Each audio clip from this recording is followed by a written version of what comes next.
Bienvenue dans les enquêtes du Nouveau Détective.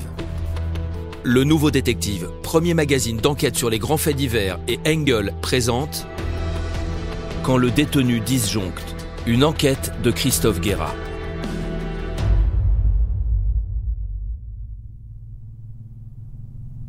La cour vous condamne à la mort par électrocution. Que Dieu ait pitié de votre âme. Pour Michael Anderson Sloan, 22 ans, c'est la fin d'une courte vie parsemée d'éclats de violence. La dernière en date lui vaut donc la sentence ultime prévue par la loi de Caroline du Nord. La chaise électrique. Les 3 avocats du condamné tournent un visage blême vers leur client. Le jeune Afro-Américain ne réagit pas. À peine une légère moue sous une fine moustache noire façon Eddie Murphy. Qu'importe. Au fond, son destin est scellé depuis qu'il a franchi cette porte sur Center Street et qu'il a laissé parler ses démons. Cette fin ignoble, les membres sanglés, le cerveau grillé, finalement, il ne l'a pas volée. Œil pour œil, dent pour dent, vie pour vie. Si elle n'avait pas croisé la route de Michael Sloan, celle de Marie-Elizabeth Royem aurait continué comme avant. À 24 ans, la jeune femme enchaîne les petits boulots et les échecs. La raison, Marie-Elizabeth a un vice qu'elle peine à cacher. Elle boit beaucoup. Ça se voit, et son haleine la trahit souvent. 1,50 m pour 50 kilos. Ce n'est pas précisément une beauté, et son alcoolisme n'arrange rien.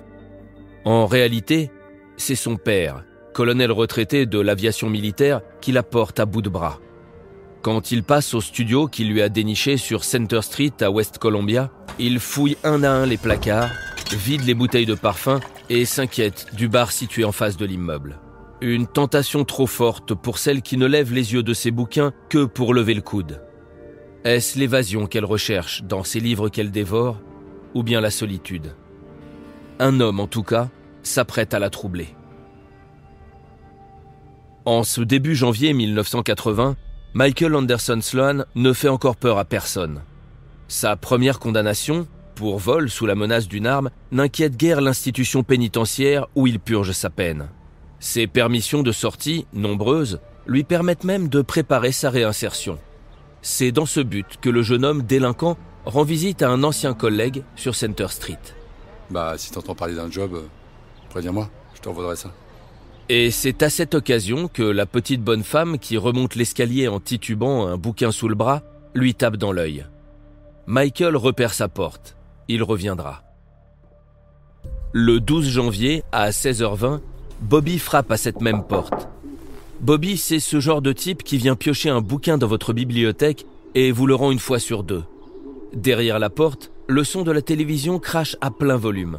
Le jeune homme n'hésite pas longtemps à tourner la poignée qui n'est pas verrouillée. Marie ? Marie, t'es là ? Marie n'est pas là. Ni dans le salon, ni dans la chambre où le matelas sans drap ni couverture l'amène à penser qu'elle a dû descendre faire une lessive, espérant qu'elle ne soit pas au bar d'en face. C'est donc le bon moment pour lui de choisir un livre.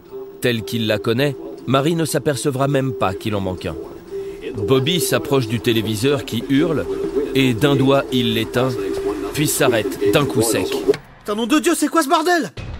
Près du radiateur, il vient d'apercevoir au sol une masse informe et blanche.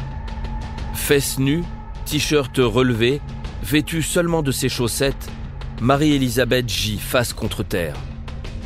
Bobby ne parvient pas à voir son visage, mais la présence sur une chaise d'un fer à repasser maculé de sang ne donne pas envie d'examiner la scène de plus près. La poignée de l'objet brisé témoigne de la violence des coups. Une scène atroce que Bobby s'empresse de rapporter au bar d'en face en bégayant d'horreur. Les gars, Marie s'est fait buter ! Ça c'est horrible, faut appeler la police. Un viol barbare, un homicide au fer à repasser. Michael Sloan, confondu par les débris de sa montre retrouvée sur place, n'attendrit guère les jurés. C'est la peine capitale. Mais le procureur Myers a commis une énorme bourde. Il a discuté hors audience avec les 12 jurés du procès. Voulait-il s'assurer d'une issue favorable ? La faute est lourde, le verdict est cassé. Un second procès en 1983 commut la peine de mort précédemment prononcée en prison à vie. Michael échappe à la chaise électrique. Un miracle. Le pénitencier de South Carolina, où l'assassin est incarné, ne fait pourtant pas dans la dentelle. Près de 200 détenus ont déjà grillé sur le fauteuil fatal, dont un gamin de 14 ans. Michael a eu chaud aux fesses. Il le sait et se range. Dans cette prison à sécurité maximale où la violence règne en maître, Michael devient un détenu modèle. Il passe même quelques diplômes par correspondance. Devant tant de bonne volonté, les matons l'autorisent à installer une petite télévision dans sa cellule, de quoi agrémenter les 20 ans minimum qui lui restent à purger. Posé sur une petite commode, le poste devient vite son seul luxe. Entre les WC en métal et les murs délabrés, cette lucarne sur le monde est sa bénédiction. Sans cette télé, Sloan deviendrait fou. Seul problème, impossible d'en monter le volume à fond. Il ne s'agirait pas de réveiller le néo-nazi de la cellule d'à côté. On lui fournit donc une paire d'écouteurs.